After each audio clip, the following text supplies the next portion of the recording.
بسم اللہ الرحمن الرحیم۔ ناظرین و سامعین، مولانا ابوالکلام آزاد جو ایک عالم دین اور سیاستدان گزرے ہیں، بڑے ادیب بھی ہیں، وہ ایک کتاب میں لکھتے ہیں سیرت طیبہ کے مطالعے کے حوالے سے۔ وہ فرماتے ہیں، حقیقت یہ ہے کہ صرف اس عہد میں بلکہ جب تک دنیا باقی ہے، صاحب قرآن صلی اللہ علیہ وسلم کی سیرت و حیات مقدس کے مطالعے سے بڑھ کر نوع انسانی کی تمام امراض قلوب و علل ارواح کا کوئی علاج نہیں ہے۔ یعنی وہ فرماتے ہیں کہ سیرت کا مطالعہ ہماری تمام بیماریوں کا حل ہے۔ ناظرین، اگر ہم دیکھیں دنیا میں ہر کوئی کامیاب بننا چاہتا ہے، انسان ناکام ہونا نہیں چاہتا۔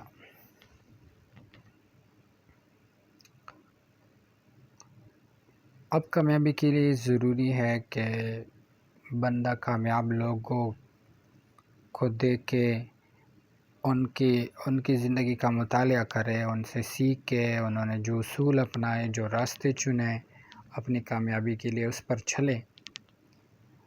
تو یہی ایک طریقہ ہے کردار سازی اور اپنی شخصیت بنانے کا اور اپنی زندگی بنانے کا اور کامیاب ہونے کا۔ تو اس امر سے تو کوئی انکار نہیں کر سکتا کہ حضرت محمد صلی اللہ علیہ وسلم دنیا کے کامیاب ترین انسان گزرے ہیں۔ قرآن پاک بھی یہی ہمیں بتاتا ہے کہ ان کی زندگی میں آپ کے لیے بہترین نمونہ ہے۔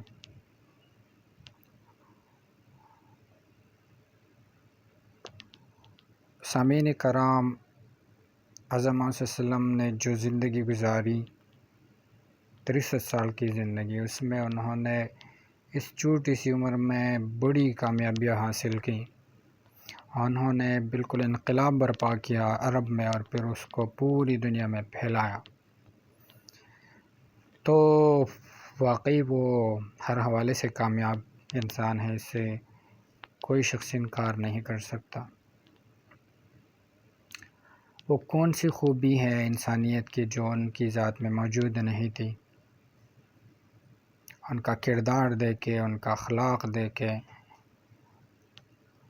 ان کی فراست دیکھے، عقل دیکھے، ان کی میدانوں میں ان کی کارکردگی دیکھے،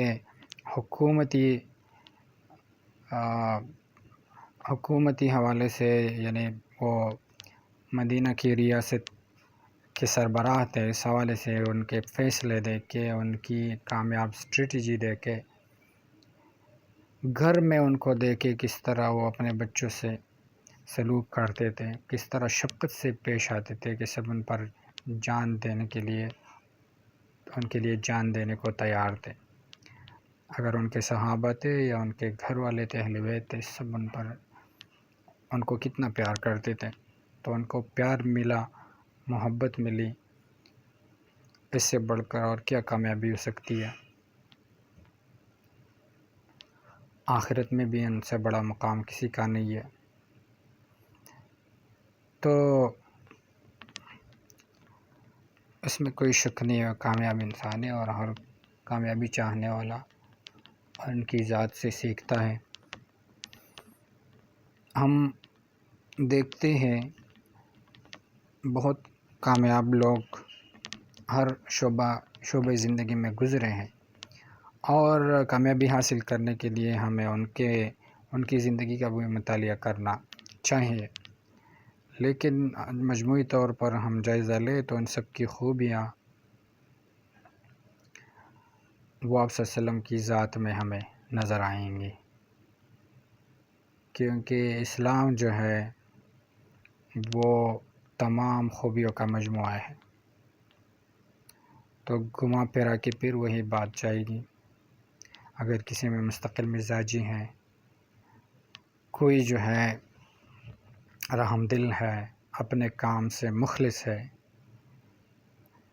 نہ جھکنے والا ہے، بہادر ہے، شجاع ہے، جو بھی ہے، جتنی بھی خوبیاں ہیں، جتنی خوبیاں ہو سکتی ہیں وہ کسی انسان میں آپ صلی اللہ علیہ وسلم کی ذات میں موجود تھی۔